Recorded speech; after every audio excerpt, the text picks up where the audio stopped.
Se nos entregamos a um sono intenso, por espaço de 7 ou 8 horas, esse tempo terá intercalado na nossa vida uma lacuna cuja impressão não deixará no nosso pensamento vestígios muito perceptíveis. Os mineiros que, por um desmoronamento interior vivem encerrados 5 ou 6 dias, julgam sempre que têm estado separados do mundo umas 20 horas apenas. Sepultados na terça-feira, julgam ter sido salvo na quarta. Em um sonho de alguns segundos pode viver-se muito tempo. Um dia atravessando uma floresta, o cavalo caiu-me em um barranco. A queda não durou 3 segundos, mas, durante esse breve espaço vi, pelo menos, e em todos os pormenores, 10 anos da minha vida. Não notamos, quando se espera, que longos são os minutos. Estando a órbita anual da Terra em redor do Sol a uma distância de 37 milhões de léguas e a de Saturno a uma distância de 355, medeiam 318 milhões de léguas entre as duas órbitas. A luz gasta 70 minutos para transpor este espaço. Eu identifiquei-me com essa distância, e, com a rapidez da transmissão da luz, vi passar de um modo bem distinto no meu pensamento os 240 segundos necessários para percorrer esse caminho à razão de 75.000 léguas por segundo. Apesar disto, estou certo de que não gastei realmente todo esse tempo na minha viagem a Saturno, pois que, tinha soado a primeira badalada das 10 no velho relógio, quando esqueci Marte para fixar os meus olhos em Saturno, e já tinha chegado a este planeta quando acabaram de dar as 10. Parei no 8º satélite, do qual se pode apreciar facilmente a grandeza do sistema saturniano. O enorme planeta, cujo diâmetro excede em 9 vezes e meia do nosso globo, cuja superfície é igual à de 80 terras reunidas, cujo volume equivale a 675 vezes o do nosso planeta. Está rodeado por gigantescos armês cujo diâmetro total mede 71.000 léguas. Gira cingido por esse múltiplo anel, no centro de um cortejo de 8 mundos, que circulam em volta dele em um sistema cujo raio alcança 991.000 léguas. Este sistema constitui, por si só, um universo maior do que o dos antigos. A Terra da Verdade, nascida pelas conquistas da astronomia, nenhum homem da Terra, nenhum poeta, nenhum sábio, nenhum pensador havia conjeturado a grandeza real das proporções com que está construído o universo. Que pequena nos parece a Terra, vista do sistema de Saturno. Apenas se vê brilhar, de quando em quando, de 6 em 6 meses, ao anoitecer, quando o Sol se oculta já, ou de manhã, antes do astro radioso brilhar. Produz incomparavelmente muito menos efeito do que os menores satélites daquele mundo. Um destes satélites, chamado Titã, é superior em volume aos planetas Marte e Mercúrio, e o seu diâmetro é maior do que metade do da Terra. Vistos de perto, da 8ª Lua, sobre a qual fui transportado, oferecem o aspecto de luas enormes girando no céu com diferentes velocidades e com fases diversas, segundo o ângulo que formam com o Sol, o que dá origem aos mais pitorescos efeitos. Durante a noite, Saturno está iluminado pelo resplendor dos armês, ao qual se juntam das várias luas, visto que algumas delas estão sempre acima do seu horizonte.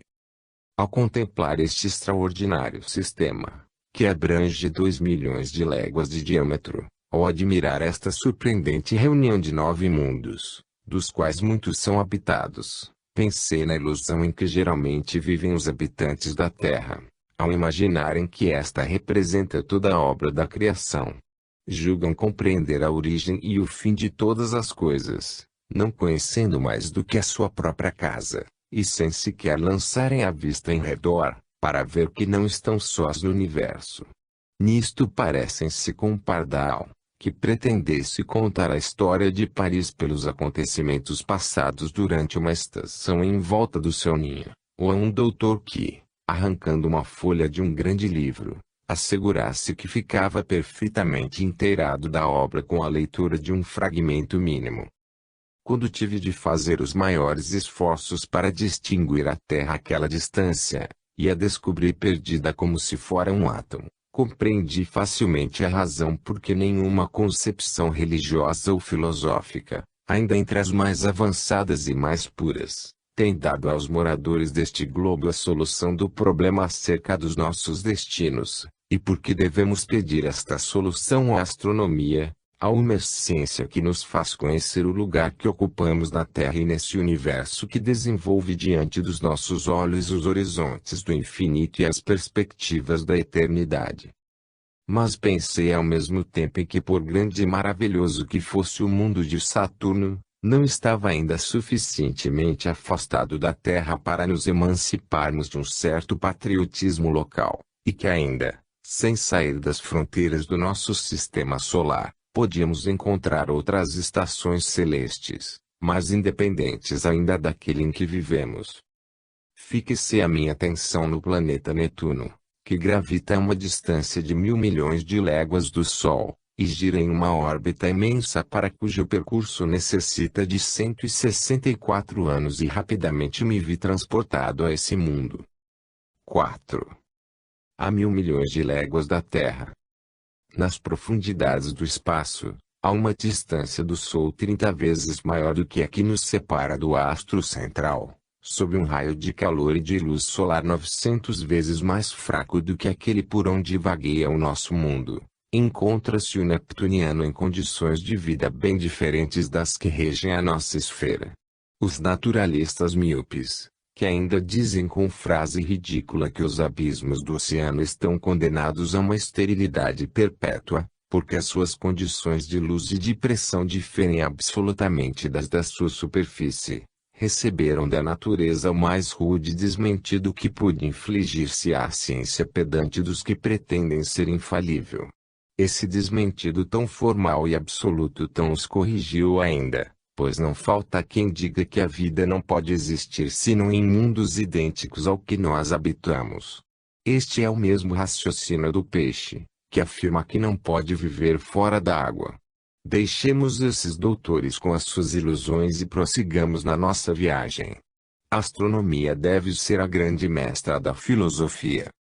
O longínquo mundo de Netuno, no qual um ano é quase igual a 165 dos nossos, e em que 10 anos representam o espaço que nos separa da dominação romana. É preciso notar que há 1650 anos os romanos imperavam na Lutécia e na Gália e que ninguém então podia divisar a França de hoje nem as atuais nações. O longínquo mundo de Netuno parece criado para nos obrigar a engrandecer as nossas concepções, tão pessoais e tão terrestres, principalmente no que se refere à medição do tempo.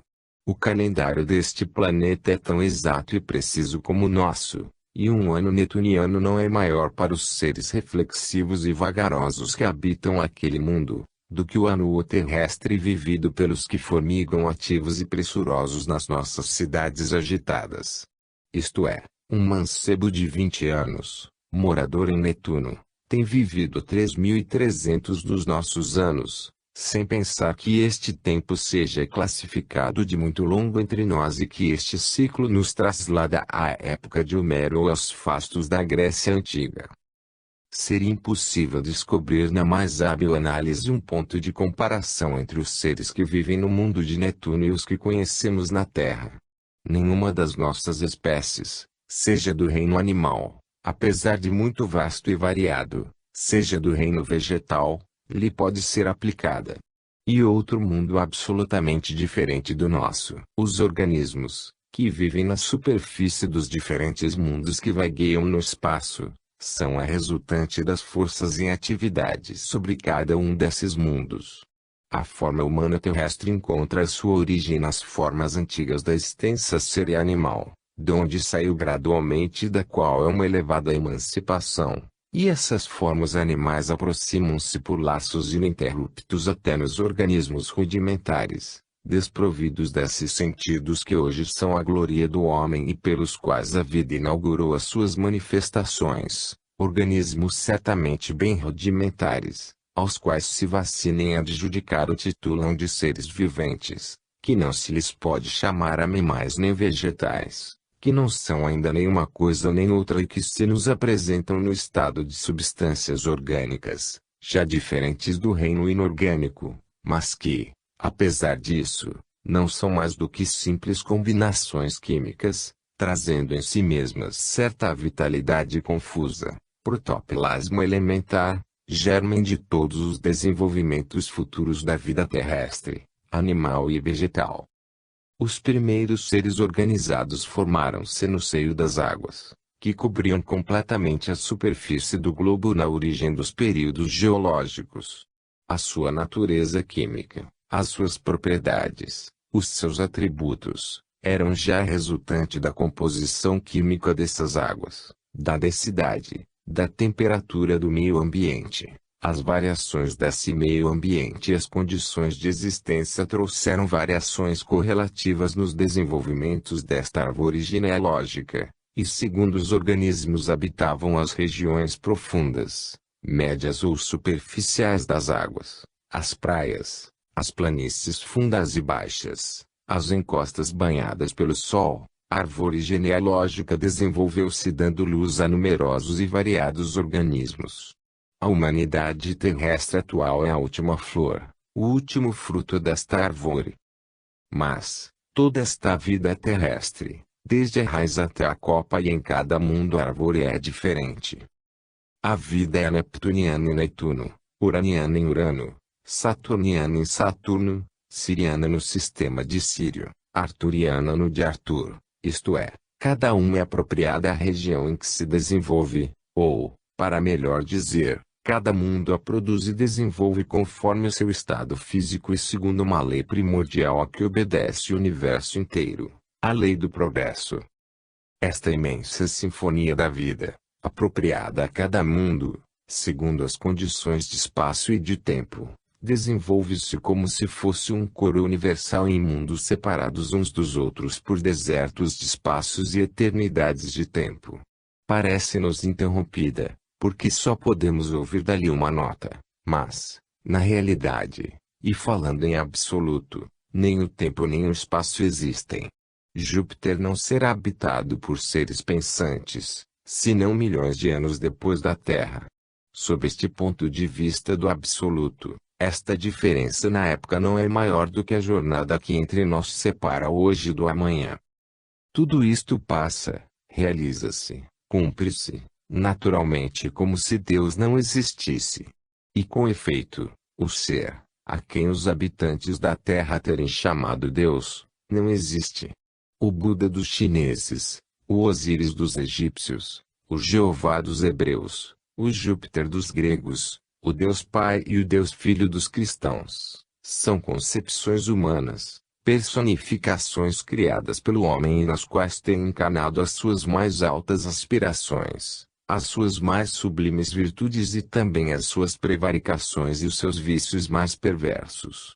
Em nome desse suposto Deus, os reis e os papas têm, em todos os séculos e em todas as regiões, embrutecido a humanidade, em uma escravidão, da qual está longe de estar emancipada.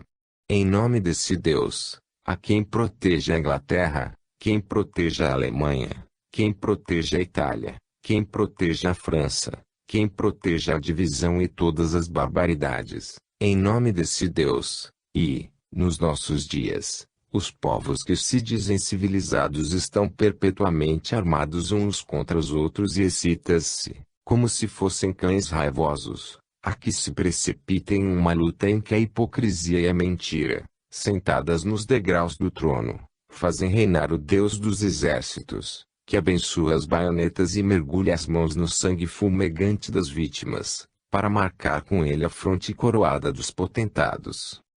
Em nome desse Deus, os papas atiraram para a fogueira Joana d'Arc, Giordano Bruno, Estevan Doletti, João Hus e tantas outras vítimas heróicas. Em seu nome condenaram Galileu e abençoaram a matança de Saint Bartolomeu com ele. Os estandartes de reforma cobriram toda a Europa. Os reis do povo de Deus não cessaram de verter sangue humano.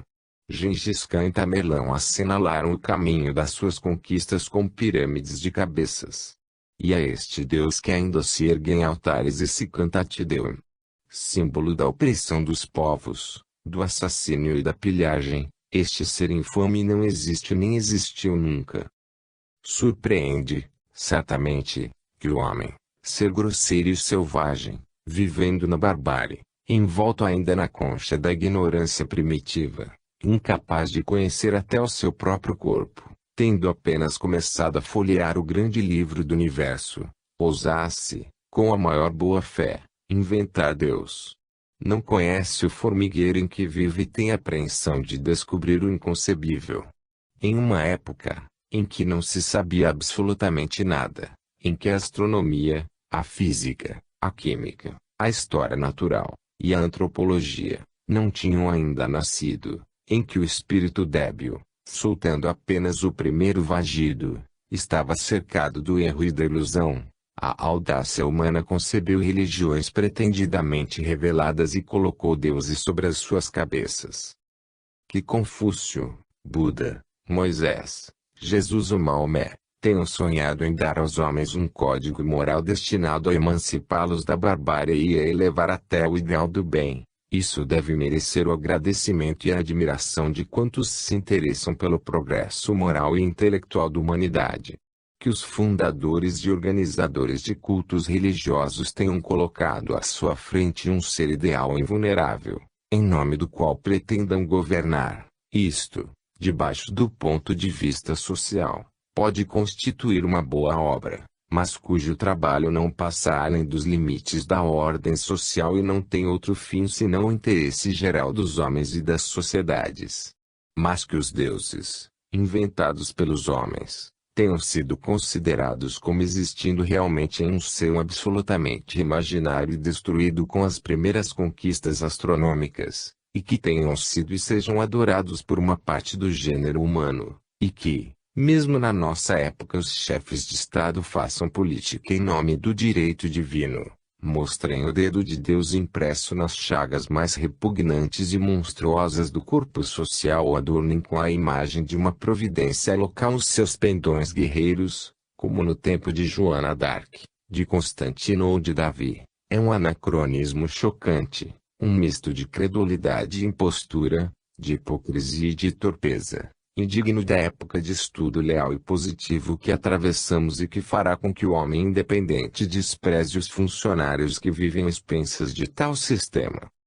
As indagações sobre a natureza, não digo sobre Deus, o que seria uma pretensão absurda e apenas digna de um teólogo, sobre o ser absoluto, sobre a origem da energia que sustenta, anima e rege o universo, sobre a força que atua geral e perpetuamente através do infinito e da eternidade, e que origina as aparências que nos ferem os olhos e são estudadas pelas ciências. Estas indagações não podiam empreender-se nem ser legitimamente concebidas antes das descobertas da astronomia e da física modernas, ou seja, antes das investigações de Galileu, de Kepler e de Newton.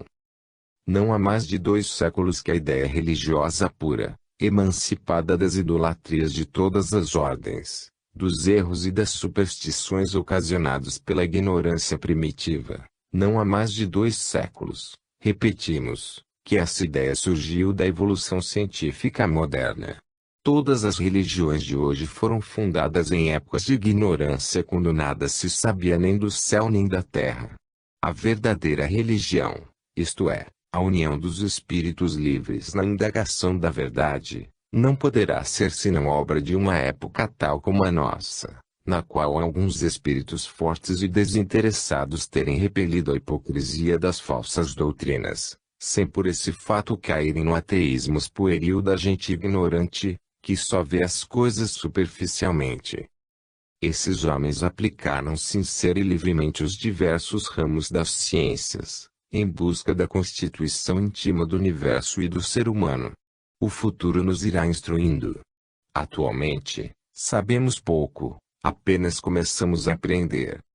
O que tiver feito muitas viagens em volta do globo, que tenha visitado a Europa, a Ásia, a África e a América, raciocina sob o ponto de vista da história e do estado da humanidade, de um modo mais desafogado do que aquele que não tenha saído da sua aldeia.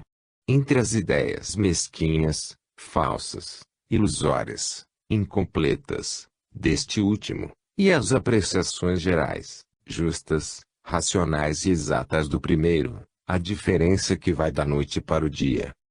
Estando a 1.000 milhões de léguas da terra, o juízo que podemos emitir sobre as obras dos homens é muito diferente daquele com que estamos aqui satisfeitos. Contemplamos o sistema solar em toda a sua grandeza, reconhecemos a exiguidade do nosso minúsculo planeta, sob o ponto de vista do espaço que ocupa e do tempo medido pelo seu movimento anual, tão veloz em redor do Sol, e temos a consciência de que as apreciações terrestres devem ser acanhadas e vulgares, encerradas no horizonte de uma aldeia. E eis porque nos encontramos em situação de julgar, com mais liberdade, independência e integridade, a grandeza da criação. Mas, apesar de muito afastado do globo terrestre, Netuno pertence ao mesmo sistema de mundos, e forma conosco parte da grande família do Sol. Outros planetas ainda desconhecidos dos astrônomos, gravitam para além de Netuno, a uma distância 48 vezes maior do que a que separa a Terra do Sol, ou seja, a 1.700 bilhões de léguas, descrevendo uma órbita imensa, para cujo percurso precisam de 330 anos. A viagem celeste, cujas perspectivas estou resumindo, arrastou-me para fora das regiões exteriores do domínio solar. Uma vez no infinito, alcancei outro sistema, penetrando no domínio cósmico de uma estrela. 5 a 8.000 bilhões de léguas. Cada estrela é um sol, resplandecendo com a sua luz própria. O Sol que nos ilumina é 1.284.000 vezes maior do que a Terra e 324.000 vezes mais pesado.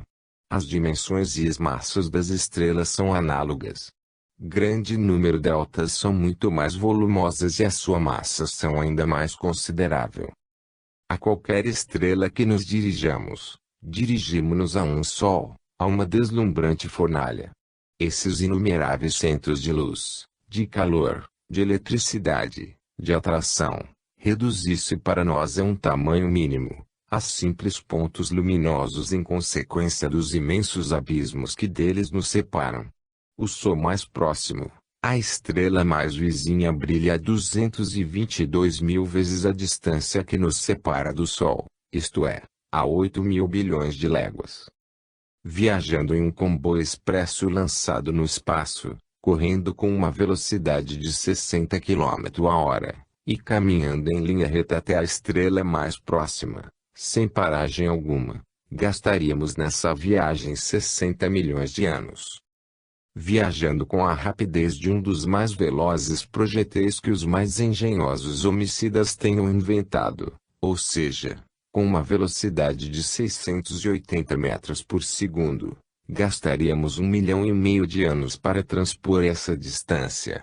Se a estrela explodisse, e se o ruído ocasionado pela catástrofe pudesse ser-nos transmitido com a rapidez com que o ar transmite o som, não ouviríamos a explosão senão 3 milhares de anos depois dele se ter produzido.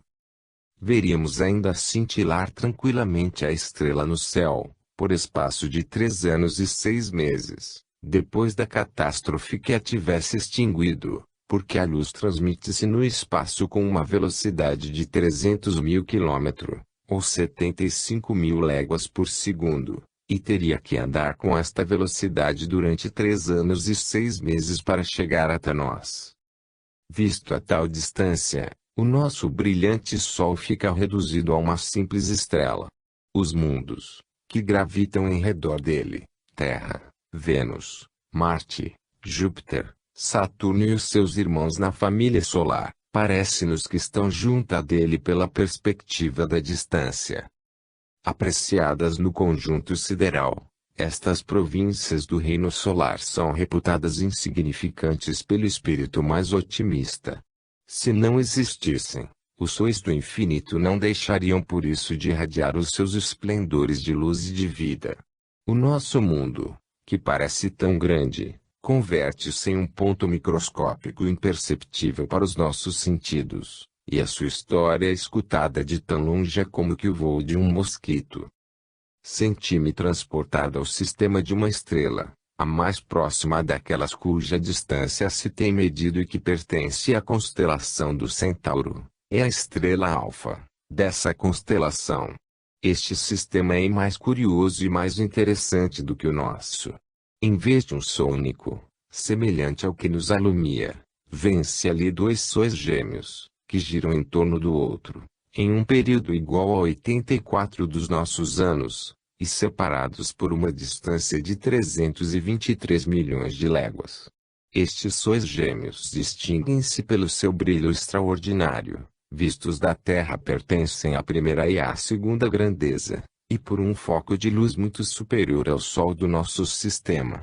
Em redor deles vêem-se planetas, que giram sob as suas asas protetoras, iluminados por dois sóis diferentes, ora reunidos em um mesmo céu, ora separadas, variando de brilho e de tamanho, segundo as distâncias originadas pelas revoluções desses mundos em volta dos seus centros respectivos. As suas condições de existência são bem diferentes das que regem os destinos da Terra e dos planetas do nosso grupo. Dois sóis. Que estranha variedade nas estações. Que variante nos seus climas. Que transformações na sua rápida vitalidade. Que complicação no calendário, na sucessão dos anos, dos estios, dos invernos, dos dias e das noites. Quanto o simples fato da existência de tal sistema, relativamente vizinho do nosso mundo e conhecido dos astrônomos, não demonstra a favor da variedade infinita espargida na imensidade estrelada do cosmos. Que multiplicidade de manifestações das várias forças da natureza deve ter se produzido no seio desta riqueza de energias solares. Manifestações estranhas aos fenômenos estudados sobre o nosso planeta, e que são, certamente, apercebidos e apreciados por sentidos diferentes dos que existem nos organismos terrestres, e que despertaram, funcionam e se desenvolvem naqueles mundos longínquos. Em planetas iluminados, regidos e aquecidos por dois sóis, a vida não deve ter podido brotar nem organizar-se senão com forma bastante diferentes das terrestres, gozando, certamente, de uma dupla vida, servida por outros sistemas de percepção, por outros órgãos e por outros sentidos. O estado da vida terrestre não pode ser classificado pelo astrônomo, pelo pensador, pelo filósofo, como sendo o tipo da vida universal. Tudo o que pudermos averiguar, estudar, conhecer acerca da Terra não será mais do que uma parte infinitesimal da realidade imensa espalhada nas inumeras criações do infinito. Há, porém, um ponto capital sobre o que se torna indispensável insistir antes de continuar as nossas investigações. Seja qual for a variedade dos sistemas solares, seja qual for a diferença dos seus volumes, temperaturas, densidades, eletricidades, calóricos, movimentos, constituições químicas ou física, etc., etc., nos vários globos que povoam a imensidade do universo, todos estes mundos estão ligados por um mesmo poder invisível e imponderável que os une em uma rede de uma sensibilidade extrema. A extensão prodigiosa das distâncias que separam estes sistemas, não impede que se sintam uns aos outros como se estivessem unidos por laços materiais. A distância da Terra à Lua é de 96 mil léguas. A Lua está constantemente atuando sobre as moléculas do nosso globo, e cada um de nós, quando este planeta brilha no zênite, pesa um pouco menos do que quando ela transpõe o horizonte. A distância do Sol à Terra é de 37 milhões de léguas. O Sol faz caminhar o nosso planeta com uma energia correspondente a esta distância, e a Terra, por sua vez, desloca o Sol no céu. A distância que media entre o Sol e Netuno passa de 1.000 milhões de léguas. O astro central Cauã sobre esse mundo longínquo, obriga-o a girar em torno do seu centro comum de gravidade, situado a 230 km do centro solar. Júpiter desloca o Sol a 333 mil km, e Saturno a 400 mil. A Lua desloca a Terra. Júpiter, por sua vez, influi sobre a Terra, esta sobre Vênus, e assim sucessivamente com os demais astros. Em virtude desta influência recíproca, que os corpos celestes exercem uns sobre os outros, não há um ponto no universo que possa, nem um só instante, permanecer em repouso, e nenhum astro pode voltar novamente ao lugar ocupado anteriormente. Tudo o que se chama matéria é uma vibração perpétua sujeita ao irresistível poder de uma força invisível, intangível e imponderável. E este é um fato capital, cuja noção importa muito à concepção que podemos formar sobre a natureza real do universo. Dissemos já que a distância, que separa o nosso Sol do Sol Alfa do Centauro, é de 8 milhões de léguas. Pois bem, esta distância é transposta pela atração. Na realidade, estes astros não estão completamente separados. Conhecem-se, experimentam a sua recíproca atração, como sucede com todos os sóis que brilham no espaço. Todos eles vagueiam, o nosso Sol com uma velocidade de 74 milhões de léguas por ano, o Alfa do Centauro com a de 150 milhões. Os demais sóis, cuja distância e marcha nos são conhecidas, não andam com menos velocidade no espaço infinito. O nosso Sol e os seus semelhantes são projetados no espaço por uma força invisível, a qual não é outra mais do que a atração combinada dos inúmeros sóis que povoam o universo.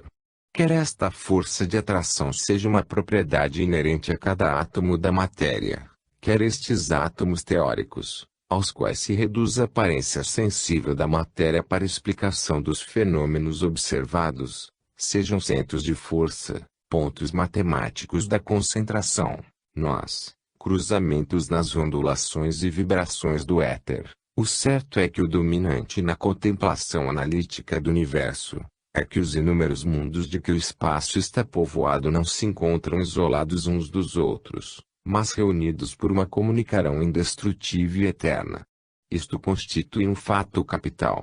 Este gênero de comunicação entre os mundos não pode ser mais bem definido do que com a palavra atração. A atração é, pois, a lei suprema entre os mundos, entre os átomos, entre os seres. As estrelas que gravitam nas profundidades da imensidade, a Terra que circula no raio solar, a Lua que determina as marés na superfície do oceano, as moléculas da pedra ou do ferro que aderem entre si em virtude da atração molecular, a planta que lança as suas raízes no solo donde se nutre ou que ergue o seu caule em procura de luz, a flor que vai abrir as suas pétalas ao sol, a ave que voa de ramo em ramo procurando o seu ninho, o rouxinol que com os seus incomparáveis trinados torna encantadores e plácidos os doces mistérios da noite, o homem cujo coração palpita ou se detém ao ver um ente amado, ao ouvir a sua voz, ao recordar a sua imagem, todos esses seres, todas essas coisas, obedecem à mesma lei, a atração universal, que, sob diversas formas, rege a natureza e a conduz. Para onde? Para outra atração, para a atração do desconhecido. Em meio da ignorância do absoluto em que vivemos, apesar de todas as tentativas da ciência, tão múltiples, tão enérgicas e tão constantes, a existência de semelhante força, reunindo todos os mundos, deve ser apreciada no que vale. Assim, pois, não esqueçamos, a atração é que comunica entre si todos os mundos do universo. 6. Há 100 milhões de bilhões de léguas. Continuando a minha viagem celeste, deixei o sistema do Sol Alfa do Centauro para me lançar entre as profundidades estreladas do Cruzeiro do Sul. Atravessei espaços radiantes de luz e desertos onde reinava a escuridão da noite, indo de sol em sol, de sistema em sistema, vendo fugir, em volta de mim, as estrelas que por um instante me deslumbravam, para logo se perderem na imensidade das trevas. O estado normal do universo é a noite e o silêncio. Não há luz senão em redor dos sóis e dos mundos, não há ruído senão perto deles, nas suas atmosferas. Costeando grupos estelares, vi terras enormes girando em uma luz estranha para nós, e de vez em quando me pareceu sentir choques elétricos, estremecimentos magnéticos, certas sensações indefiníveis, que me produziam mal-estar, advertindo-me de que essas esferas não eram habitáveis para nós, mas sim habitadas por organismos que em nada se parecem com os nossos. Lembro-me de que vi passar um grupo de mundos multicolores, iluminados por três sóis, uma cor de rubi, outro esmeralda e outro azul safira. Estavam tão singularmente iluminados por essa luz estranhas para nós e muito natural para eles, que eu perguntei a mim próprio se era a impressão de um sonho ou se realmente podiam existir tais criações, de que eu não devia duvidar, visto que, com o auxílio do telescópio, tinha observado centenárias de vezes esses grupos de sóis coloridos e que os astrônomos há muito conhecem. Detive-me, aproximei-me de um desses mundos, e encontrei-o habitado por seres que pareciam tecidos de luz, e ante cujos olhos os habitantes do nosso planeta pareceriam tão sombrios, pesados e grosseiros, que perguntariam a si próprios se realmente vivemos e se nos sentimos viver. Aqueles astros são povoados de organismos aéreos, cujo brilho eclipsa o das nossas rosas mais frescas e dos nossos lírios mais puros. Estes seres vivem da atmosfera que respiram, sem se verem condenados, como nos sucede a nós, a matar perpetuamente animais para sustentar com eles o nosso corpo. A sua beleza, o seu brilho, a sua leveza, recordaram-me, por um singular contraste, as condições exigidas pela vida terrestre. Pensei que a força bruta reina no nosso planeta como soberana, que milhões de seres viventes são sacrificados todos os dias para assegurar a nossa existência, que as guerras são uma lei natural entre os animais, e que a humanidade está ainda tão pouco emancipada da barbárie animal, que quase todos os povos continuam aceitando, como nos tempos primitivos, a escravatura e a servidão. Convenci-me, ao achar-me tão longe da terra, da colossal inépcia dos seus habitantes. Os milhões de homens que povoam atualmente a Alemanha, e cito esta nação, de preferência qualquer outra, porque é a mais disciplinada, a mais militar, a menos adiantada do que as suas vizinhas no sentimento da liberdade. Os milhões de homens que povoam a Alemanha, dizíamos, não se apercebem de que são escravos do militarismo, como se fossem súditos de um rei da África Central. Que seria dos chefes desse país se não reinasse o militarismo? Nada. Incapazes de ganhar a sua subsistência, existem pela humilde submissão daqueles que os mantêm. Com frases de efeito, com as ocas e sonoras palavras de glória e pátria, exploram esses milhões de escravos que, ao primeiro signal, se lançam com prazer na luta, na carnagem e na morte. Se repelissem essa escravidão seriam livres, mas nem sequer lhes ocorre esta ideia. E, para se garantir contra o banditismo organizado por uns centenares de acelerados que exploram a ignorância do homem, a Europa inteira sustenta exércitos permanentes, rouba os braços ao trabalho fecundo e útil, e lança todas as suas forças, todos os seus recursos, em um abismo sem fundo. E está feliz e orgulhosa assim, vendo nisto um título de glória. Faz admirar as crenças, quando sabem da adolescência, as maravilhas do patriotismo militar, e todos os cidadãos, em todos os povos, são educados no ódio aos seus vizinhos. Que humanidade tão inteligente! Que planeta o nosso! Vista a tal distância, que bárbara me pareceu a política terrestre. Mas, pensando nela durante algum tempo, lembrei-me de que a lei da evolução tudo transforma rapidamente. Talvez seja útil ao progresso, pensava eu, que a Europa se precipite cega no abismo. Ela representa na Terra o velho mundo, com a sua antiga servidão e com as suas preocupações de castas.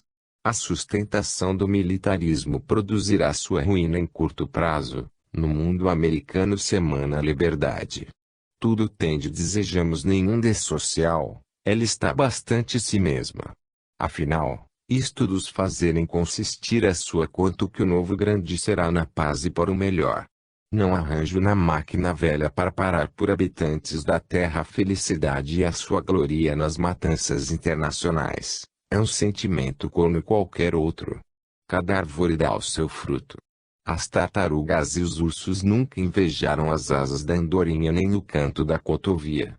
A glória dos Alexandre, dos Cesares, de Carlos Magno, de Tamerlão, de Napoleão e de Bismarck, pertencendo à ordem dos instintos carnívoros, não dura mais tempo que uma orgia brutal, e alguns anos bastam para apagar a sua recordação na própria história do planeta.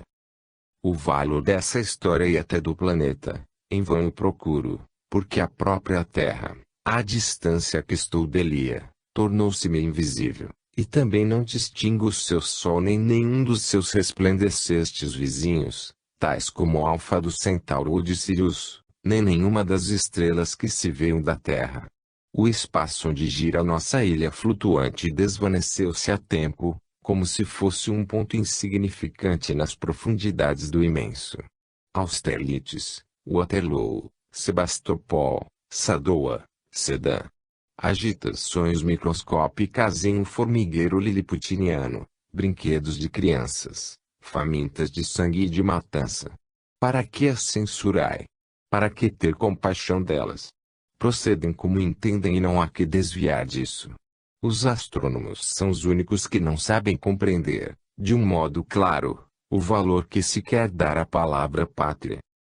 O sistema de sóis, múltiplos e coloridos, cuja deslumbrada riqueza orgânica me inspirou estas considerações acerca do mundo terrestre, existe no espaço, a uma distância 12.500 vezes maior do que a que nos separa do Alfa do Centauro, ou seja 100 milhões de bilhões de léguas. A luz gasta mais de 43.000 anos a percorrer esta distância. Contudo, esta distância não é muito extraordinária, astronomicamente falando. O astro mais brilhante do nosso céu, Sirius, transportado a esta distância, estaria somente 3.500 vezes mais longe do que está na realidade e dar-nos-ia 2 milhões de vezes menos luz. Ainda seria um ponto perceptível, graças aos novos processos fotográficos, equivaleria a uma estrela microscópica de 18ª grandeza. Este limite sideral está muito longe de indicar o do universo, que parece estender-se para além das estrelas de 20ª grandeza, e que, segundo cálculos engenhosos, encerra milhares de milhões de sóis. E, com efeito, à medida que caminhava na minha viagem celeste, franqueava novos abismos e descobria novas estrelas, que eram outros tantos sóis brilhando nas trevas, umas eram simples, outras duplas, tríplices, quádruplos, quíntuplos, irradiando uma luz argenta ou dourada, ou ainda as mais variadas e vivas cores, deixando-me adivinhar a existência de terras povoadas de humanidades desconhecidas e flutuando no seu raio imenso, para desaparecerem em seguida nas trevas da noite. Diversos movimentos as impeliam em todas as direções através do espaço, semelhantes a esses globos luminosos que despedem fogos de artifício, e tudo parecia desvanecer-se em uma chuva de estrelas. Quando cheguei aos limites do nosso universo, os sóis e os sistemas tornaram-se menos numerosos, e, como eu continuava caminhando, cheguei a um vácuo negro e deserto, donde apenas vi o conjunto e a forma desse universo, que me pareceu uma dessas grandes regiões de estrelas que se observam nos campos telescópicos e que se faziam menores à medida que eu me afastava nas profundidades do espaço anterior. Então, naquela noite infinita, apercebi por sobre mim outro universo que se desenhava no espaço, semelhante a uma longínqua e pálida nebulosa, e compreende que tudo o que vemos com os nossos olhos na noite mais escura e serena, e tudo o que podemos ver com o telescópio, não representa no infinito mais do que uma região local no universo e que existem outros universos além daquele em que o nosso Sol é apenas uma estrela. 7. No infinito. Aproximava-me deste segundo universo, cujas dimensões aumentavam distinguindo-se já como se fora um arquipélago de estrelas, e não tardei a chegar aos seus primeiros arrabaúdes. Atravessando-o em toda a sua extensão, reconheci que era também formado por milhões e milhões de sóis separados uns dos outros por milhões e milhões de léguas, e depois cheguei a outro deserto escuro, semelhante ao que tinha transposto para chegar a este segundo universo. Continuando no meu voo, distingui um terceiro, que atravessei também. Sucedeu-se um quarto, e depois outro e outro e outro. E ao atravessar os desertos, que os separam, e em toda a parte em que a fixava a vista, descobria sempre mundos novos. Então, compreendi que todas as estrelas que se veem no céu, que os milhões e milhões de pontos luminosos que constituem a Via Láctea, que os corpos celestes, os sóis de todos os tamanhos, todos os sistemas, todos os planetas, todos os satélites que por milhões e milhões se sucedem na imensidade e em redor de nós, que tudo o que a língua humana tem querido indicar sob o nome de céu de universo, não representa, no infinito, mais do que um arquipélago de ilhas celestes, e, no seu grande todo, uma cidade, uma aldeia mais ou menos importante. Nesta cidade daquele reino sem limites, nesta cidade de um pai sem fronteiras, o nosso Sol e o nosso sistema representam um ponta, uma casa em meio de milhares e milhões de outras casas análogas. Será o nosso sistema solar palácio ou cabana nesta cidade imensa. E, talvez, uma cabana. E a Terra? E um quarto na cidade solar, pobre vivenda tão reduzida quanto modesta. Assim, na economia geral da natureza, o nosso mundo não tem mais importância do que um humilde quarto em uma grande casa. É tua casa, por sua vez, está perdida em uma cidade imensa, que, para nós, representa o universo inteiro, e que não é mais do que o mas todas o universo, para além do qual, em direções, existem outros universos que longe estão de tal realidade as pretensões humanas, tanto antigas como modernas, que imaginavam que o nosso mundo enchia o infinito, que Deus fez parar o sol para iluminar um combate de Josué, de Carlos Magno ou de Carlos V, e que o grande semeador de estrelas se fez antropomorfo para viver entre nós. Que simplicidade, a dos teólogos sinceros! Quanta impostura nos chefes de Estado, bastante audazes para se investirem ainda com o título de representantes e mandatários de Deus com que escravizam os povos. Acaso, os verdadeiros ateus não são esses ignorantes ou embusteiros que fazem da mais sublime das ideias o cúmplice das suas fraquezas? Acaso, os verdadeiros ideístas não são esses sábios cuja única ambição consiste em subir gloriosamente até as causas e aproximar-se gradualmente da verdade? De que estranhos sistemas religiosos a humanidade terrestre não tem evoluído a sua imaginação infecunda? O israelita que julga agradar a Deus praticando a circuncisão ou comprando uma faca nova para estar certo de que não tocou em gordura de porco. O cristão que imagina ter Deus descido sobre um altar, convencido pelos seus pregadores de que o jejum e as preces exercem influência na meteorologia e na agricultura. O muçulmano que vê o paraíso aberto, quando assassina com um punhal um missionário. O fanático que se precipita debaixo das rodas do carro de Wagenhardt. O budista que permanece extasiado na contemplação do seu ídolo e faz andar um moinho para resgatar os seus pecados. Todos estes fazem do ser desconhecido e incognoscível a mais singular e a mais pueril das ideias. Toda esta pequenez do espírito humano está em relação com a pequenez que se tem dado à concepção do universo, até hoje julgado como se fosse uma espécie de estojo forrado com cravos de ouro e no meio do qual está guardada a Terra. Na verdade, mesmo que a astronomia não tivesse feito outra coisa mais do que engrandecer as nossas concepções gerais e mostrar-nos a relatividade das coisas terrestres no seio do absoluto, se não tivesse feito outra coisa mais do que emancipar-nos da antiga escravidão em que se encontrava o pensamento, tornando-nos livres perante a imensidade do infinito. Na verdade, ainda assim mereceria a nossa veneração e o nosso eterno agradecimento, pois, sem ela, não poderíamos ainda raciocinar deste modo. Alguns conservadores, do passado, me objetarão, talvez, que em França, no próprio Observatório de Paris, há astrônomos que comungam, que rezam as contas e que levam círios nas procissões. Sim, isso não se pode negar, mas tão fenômeno psicológico explica-se. Ou estes seres híbridos são sinceros ou não o são.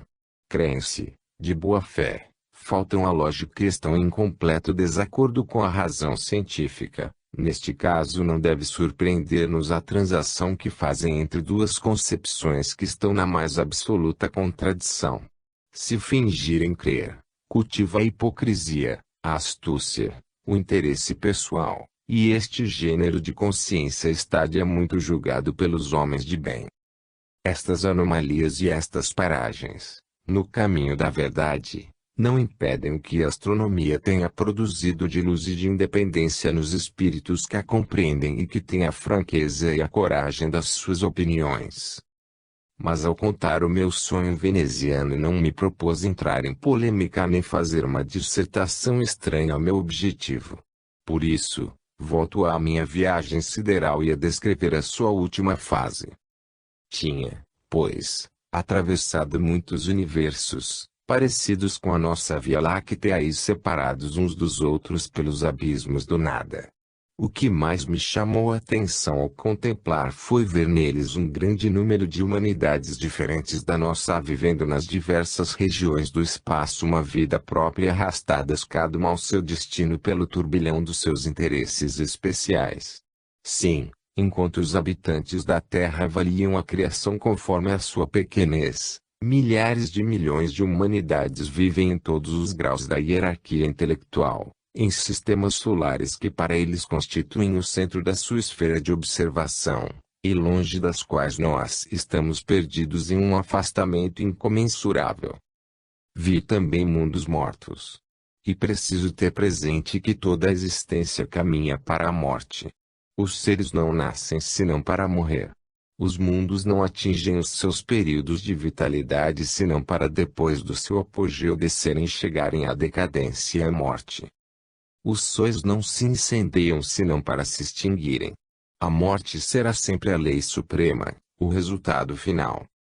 O matemático pode calcular, hoje, aproximadamente, a época em que o nosso Sol ficará sem luz e em que a Terra girará na noite eterna, semelhante a um cemitério gelado. A história inteira da humanidade universal atingirá, por fim, o nada mais absoluto. Tempo virá em que até essas próprias rumas serão destruídas. Em resultado da tendência de todas as energias para estabelecer um equilíbrio em todo o universo, chegará um dia em que a vida terá um fim, tanto na Terra como nos outros mundos. Se tudo nos parece que tende para a morte e para o não ser, é porque ignoramos o segredo da conservação da energia. Tal fim é inadmissível, porque os termos do problema a levam, consigo próprios, a sua condenação. Admita-se, com efeito, que a força e a matéria não podem ser criadas nem destruídas, que existiram sempre, e, como consequência, que têm atuado eternamente. Sim, pois toda a irradiação dos sóis no espaço tem por último resultado a sua extinção, e, com ela, a da vida na superfície dos planetas que formam o seu sistema. E como há já toda uma eternidade que a energia tende a estabelecer um equilíbrio estável, não existiria já nenhum sol nem estrela alguma. Ora, bem, relativamente, não é uma duração eterna, mas somente é um período que tem a vida de um relâmpago comparada com esta duração, por exemplo de um sextilhão de anos. A vida da humanidade, de um planeta ou de um sol, dura muito pouco.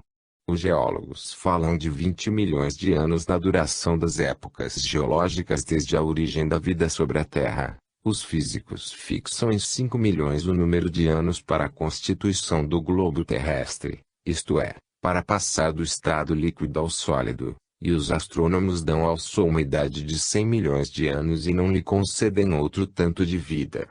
Ainda que duplicássemos, triplicássemos, decuplicássemos estas cifras, não chegaríamos à milimilionésima parte de um sextilhão de anos.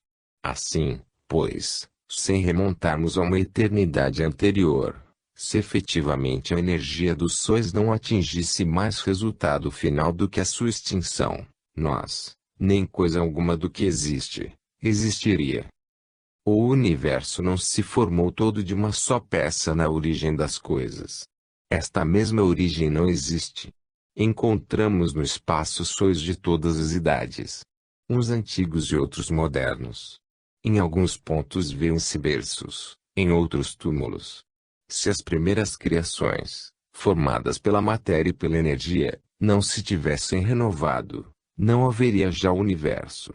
Toda a energia primitiva, que incendiou os sóis, estaria extinta.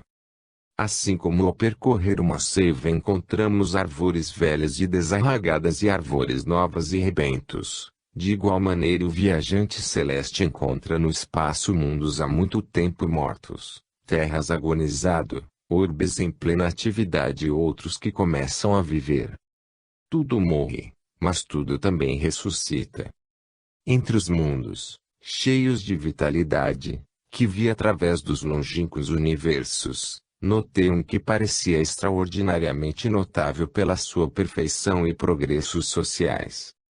Apesar desse mundo estar quase a mais distância do que aqui pode conceber-se, nas profundidades do espaço, a humanidade que nele vive não é diferente da nossa, debaixo do ponto de vista físico. Está dividida em dois sexos, e as formas orgânicas parecem-se um tanto às que distinguem a nossa raça. Mas o seu estado social é muito superior ao nosso. Uma perfeita harmonia reina entre todos os membros daquela vasta família. Simples e modesto, cada um dos seus seres não alimenta mais que um desejo, o de elevar-se gradualmente no conhecimento das coisas e na perfeição moral.